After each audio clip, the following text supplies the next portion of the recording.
అందరికీ నమస్కారం. Lakkaraju Muralidhar Rao astro and remedies ఛానల్కు స్వాగతం.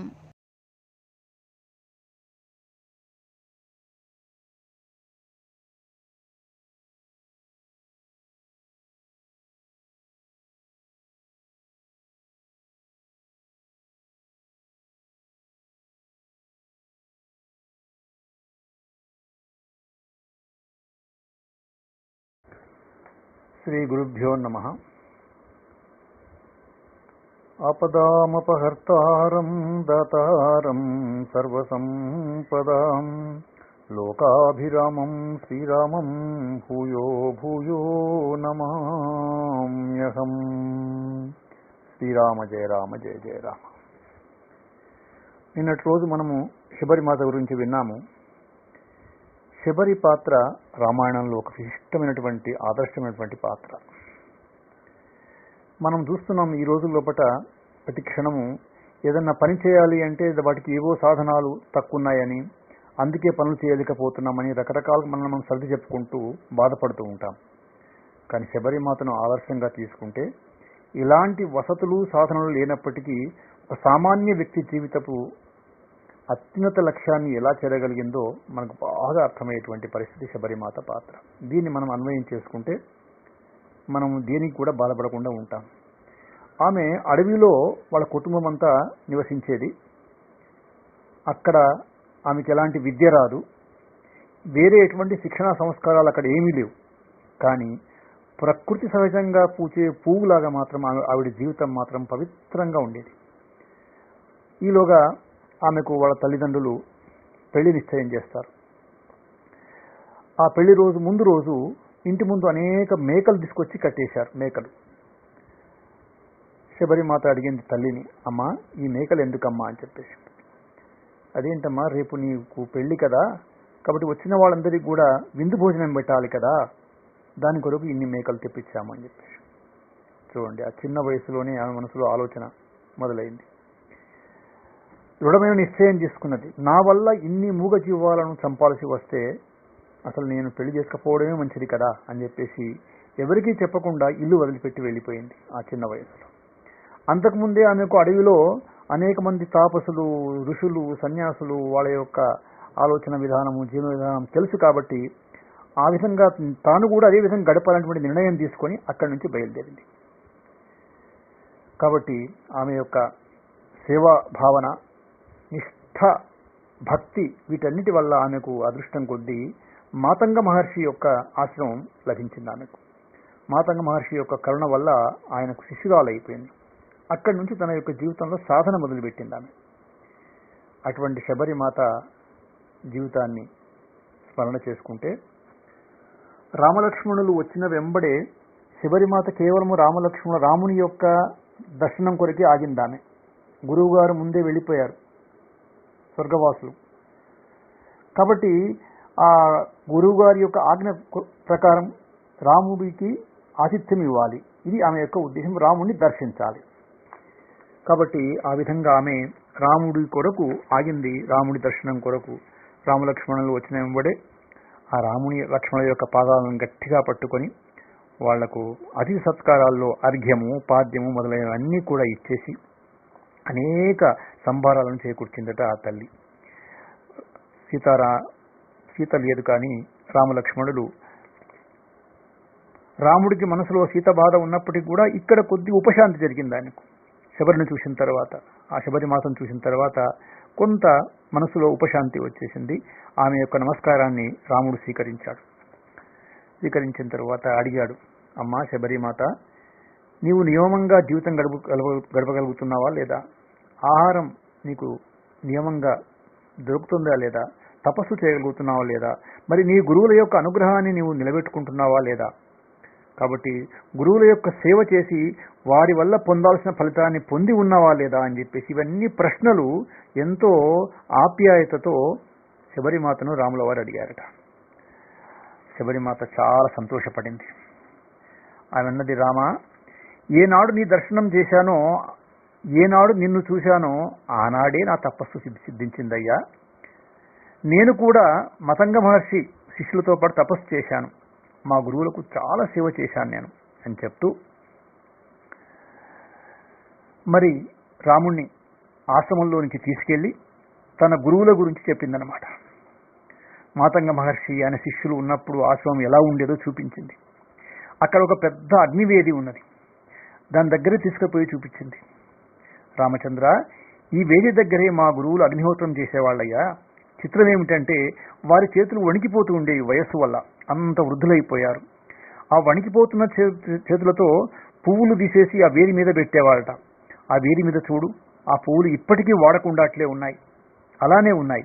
కాబట్టి ఆనాడు వారు ఏ అగ్ని కార్యం చేసి వెళ్ళిపోయారు, ఇప్పటికీ అగ్నివేదిలోంచి వచ్చే కాంతి మాత్రము ఈ యొక్క దశలను కూడా ప్రకాశింపచేస్తున్నది. రామచంద్ర, అటువంటి గురు వైభవం మా గురువు గారిది. ఆ గురువు తన కోసమని ఆయన కొరకు ఆయన ఏమి వినియోగించుకోలేదు. వారు నది వరకు వెళ్ళి స్నానం చేసే పరిస్థితి లేకపోవడం వల్ల అక్కడే కూర్చుంటే ఒక నమస్కారం చేస్తే 7 సముద్రాల పాయలు ఇటుగా వచ్చావయ్యా, అందులో గురువు గారు స్నానం చేశారు. అటువంటి తపోధనులు మా గురువు గారు మాతంగ మహర్షి అని చెప్పేసి ఇక్కడే మా గురువు గారు స్నానం చేసి తమ వస్త్రాలను పిండుకునే వాళ్ళయ్యా. పిమ్మట ఆ వస్త్రాలన్నీ కూడా దులిపి ఈ తీగల మీద ఆరేసేవాళ్ళు. ఆ వస్త్రాలను ఒక్కసారి మీరు రామచంద్ర ముట్టుకొని చూడండి, ఇప్పటికీ అది తడిలాగానే ఉంటుంది. వారు ముట్టుకున్న ప్రతి వస్తువు ఏ స్థితిలో వారు ముట్టుకున్నారో ఆ స్థితిలోనే ఉండిపోయింది తప్ప ప్రకృతిలో బడి పరిణామగతంగా ఆ వస్తువులు మారలేదయ్యా. అటువంటి తపోధనులు గురువు గారు అని చెప్పేసి చెప్తూ గురు వైభవాన్ని చెప్పగలిగిందనమాట. కాబట్టి వారు ఆ విధంగా లేవలేని పరిస్థితిలో ఉండి కూడా అట్లా సప్తసాగరంలో స్నానం చేసేటువంటి మహానుభావులు వాళ్ళు. అప్పుడు కూడా ఈ శరీరం ఉన్నతసేపు ఈ శరీరం చేయాల్సిన ధర్మబద్ధమైన క్రతువునే చేస్తూ ఉన్నారు. అటువంటి గురువులయ్యా నా గురువులు అని చెప్పేసి ఆ గురువు గురించి చెప్తున్నప్పుడు శబరిమాత కళ్ళ నుంచి ఒకటి ఆనందము, ఆ కళ్ళలో నుంచి ఆనంద భాష్పాలు వస్తున్నాయట. రామా, నేను నీ కోసమని చెప్పి ఈ అరణ్యంలో చాలా సంభారాలు సేకరించానయ్యా, స్వీకరించవలసిందని చెప్పేసి మనం వినింటాము. మనం ముందే అనుకున్నాము, రామాయణాలు రకరకాలుగా ఉన్నాయి. రకరకాల రామాయణాల్లో ఆ కవి ఆ రచయితలు రకరకాలుగా తమ యొక్క ఆలోచనలు దాంట్లో పెట్టారని చెప్పేసి దాంట్లో భాగంగానే మరి శబరిమాత ఎంగిలి రేగి పండ్లను ఇచ్చింది అని చెప్పేసి. కానీ ఇక్కడ మనం ఆలోచించాలి, శబరి తన యొక్క సాధన ద్వారా ఏ స్థాయికి ఎదిగిందో ఆమె కానీ నిజానికి వాల్మీకి రామాయణంలో మాత్రం ఈ సంఘటన లేదు. ఆవిడ మాతంగ మహర్షి యొక్క శిష్యురాలు. ఆయన శిష్యులను సేవించినటువంటి తల్లి ఆమె ఆత్మస్థితిని పొందినటువంటి తల్లి, మహాతపస్సు చేసింది, గొప్ప జ్ఞాని. అటువంటి ఆమె రాముడు కూడా అన్నాడు, అమ్మా నువ్వు జ్ఞాన మార్గంలో ఉన్నదాని అని చెప్పేసి. అంత తపస్సు చేసిన శబరి తాను పళ్లను కొరికి రామునికి ఎంగిలి పళ్ళు పెడుతుందా? ఇది మనం ఆలోచించాల్సిన విషయం. కాబట్టి ఆమె గురువు గారు చెప్పారు కాబట్టి రాముడు వచ్చే వరకు నీవు ఉండి ఆతిథ్యం ఇచ్చి రావాల్సని చెప్పాడు. అంత తత్వజ్ఞానం ఉన్నటువంటి ఆ యొక్క తల్లి ఎప్పుడైనా ఎంగిలి పళ్ళు రామునికి పెడుతుందా చెప్పండి? ఇది మనం ఆలోచించాల్సిన విషయం. కాబట్టి ఒక్కనాటికి అలా పెట్టదు. కాబట్టి ఆవిడ పరమ పవిత్రమైనటువంటి అనేక సంభారాలను సిద్ధం చేసి రాముడికి ఇచ్చింది. తర్వాత రాముడి వంక చూసి, మా గురువులు మీకు ఆతిథ్యం ఇమ్మని చెప్పారు, ఆతిథ్యం ఇచ్చేశాను, ఇక నేను బయలుదేరిపోదాం అనుకుంటున్నాను, నా శరీరాన్ని నేను వేలుస్తున్నాను అని చెప్పేసి వెంటనే అగ్నిహోత్రాన్ని సంకల్పమాత్రం చేత వీలు చేసింది ఆ తల్లి. అందులోపట ఈ విధంగా అయితే అంతకుముందు మనం చూశాం, శరభంగ మహర్షి తన శరీరాన్ని వేలు చేశాడో అదే విధంగా రాముడు చూస్తుండగా ఒక్కటి మాత్రం కోరింది రాముని, రామా నీవు నా ఎదురుగా ఉండాలి రామా ఆ సమయంలో అని చెప్పేసి ఆ రాముణ్ణి కళ్ళ నిండా నింపుకొని శబరిమాత తన యొక్క శరీరాన్ని వేలు చేసింది. ఆ విధంగా ఆ యొక్క అగ్నిహోత్రం నుంచి దివ్యమైనటువంటి అంబరములు, వస్త్రములు, అలంకారములు, గంధానులేపనాలతో దివ్యమైన శరీరం బయటికి వచ్చింది. ఆ బయటికి వచ్చి తన గురువులు ఎక్కడ ఉన్నారో తాను కూడా ఆ లోకానికి వెళ్ళిపోయినటువంటి తల్లి ఆ శబరిమాత. కాబట్టి గురు శిష్య భేదం లేకుండా ఇద్దరు కూడా ఒకే విధమైనటువంటి మోక్షస్థితిని పొందేశారనమాట. కాబట్టి దేహస్థితిని ఆవిడ ఏనాడో దాటిపోయింది. అయితే ఈ దేహంలో ఉంటే తప్ప రామునితో మాట్లాడడం, రామునికి పళ్ళు తెచ్చి ఇవ్వడం, అర్ఘ్యపాద్యాదులు మతంగ మహర్షి ఆశ్రమం చూపించడం కుదరదు. కాబట్టి గురువులు వెళ్ళిపోయినప్పటికీ గురువు యొక్క ఆజ్ఞ ప్రకారం, గురువు ఆదేశం ప్రకారం ఇప్పటి వరకు ఆమె ఈ దేహంలో ఉన్నది. రాముడికి ఆతిథ్యం ఇవ్వడం పూర్తయిపోయింది. కాబట్టి ఆ శరీరాన్ని మీకు నా వీడియో కనుక నచ్చితే లైక్ చేయండి, షేర్ చేయండి. ఈ వీడియో కింద ఉన్న బెల్ ఐకాన్ ను క్లిక్ చేయడం ద్వారా నా ఛానల్ ను సబ్స్క్రైబ్ చేసుకోండి. దీనివల్ల మీకు నా వీడియోలు అందుబాటులో ఉంటాయి. థాంక్యూ. ఆ యొక్క శబరిమాత కాబట్టి శబరిమాత జీవితాన్ని మనం అన్వయం చేసుకున్నట్లయితే ఎలాంటి సౌకర్యాలు లేకున్నా, ఎలాంటి సమస్యలున్నా ఒక లక్ష్యం పెట్టుకొని లక్ష్యం వైపు మనం ముందుకు వెళ్ళిపోయినట్లయితే ఇవన్నీ కూడా మన కష్టాలన్నీ కూడా క్రమక్రమం కరిగిపోతాయని చెప్పడం కొరకు ఆ విధంగా సాధన మనల్ని మనమే ఉద్ధరించుకోవాలి, ఎవరి కొరకో చూడమని కాకుండా ఇది మనం దృష్టి పెట్టుకుంటే బాగుంటుందని చెప్తూ శబరిమాతను ఆ విధంగా మనం దృష్టిలో పెట్టుకోవాలి. శరభంగునితో మొదలుపెట్టి శబరి వరకు అందరూ వాళ్ళ తపస్సు ఎంత గొప్పదో చూడండి. కాబట్టి ఈ దేశం లోపల ప్రకృతి కూడా తపస్సు చేత తన ప్రభావాన్ని చూపించలేక ఎలా నిలబడిపోయిందో నిరూపించి చూపించారు వాల్మీకి మహర్షి మనకు ఈ రామాయణం లోపల. కాబట్టి శబరి పాత్రను అడ్డుపెట్టి తపస్సు గొప్పదనాన్ని, తర్వాత వారు ముట్టుకున్నటువంటి వస్తువు కూడా ఎలా ప్రకృతి యొక్క పరిణామశీలతను మించి నిలబడగలదో నిరూపించింది రామాయణం. కాబట్టి ఇది భారతదేశానికి ఉన్నటువంటి గొప్ప ఆస్తి. ఇది విమానాలు చాలా మంది నిర్మించి ఉండొచ్చు, ఆటం బాంబులు నిర్మించవచ్చు, కానీ ఒక పువ్వును ముట్టుకుంటే 500 సంవత్సరాలైనా ఆ పువ్వు అలా వాడిపోకుండా ఉండేటట్టు చేయగలిగిన వాడు మాత్రం ఎక్కడ ప్రపంచంలో లేడు. అలా ఉన్నవాడుంటే తపస్సు చేత భారతదేశంలో మాత్రమే ఉన్నాడు. కాబట్టి భారతదేశం యొక్క గడ్డ మీద మాత్రమే ఉన్నాడు. ఇది ఈ భారతమాత యొక్క గొప్పతనం. ఈ విధంగా ఆ ఋషుల వైభవాన్ని రామాయణం అనేది ప్రకాశింపజేసింది. కాబట్టి అటువంటి అమృత భాండాన్ని వాల్మీకి మహర్షి మనకు అందించాడు. శబరిమాత పేరు విన్నా, తలుచుకున్నా, ఆవిడ కథ విన్నా మన పాపరాశి దగ్ధమైపోతుంది.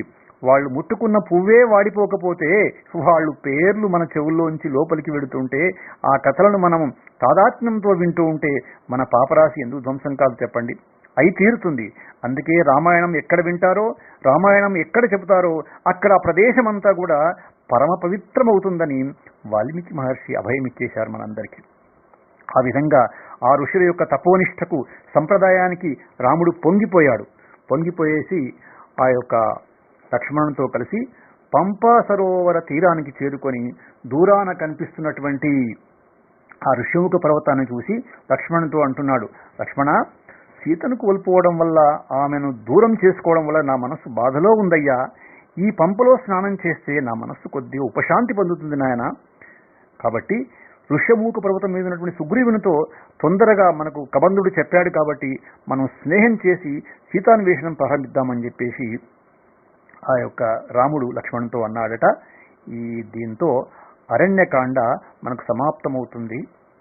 రేపు మన హనుమయ్య రాబోతున్నాడు.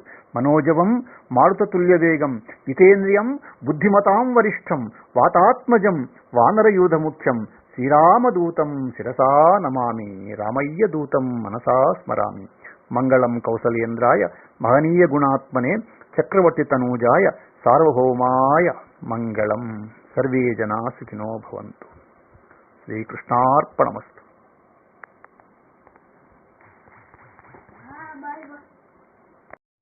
మీకు నా వీడియో కనుక నచ్చితే లైక్ చేయండి, షేర్ చేయండి. బెల్ ఐకాన్ క్లిక్ చేయడం ద్వారా నా ఛానల్ సబ్స్క్రైబ్ చేసుకోండి. దీనివల్ల మీకు నా వీడియోలు అందుబాటులో ఉంటాయి.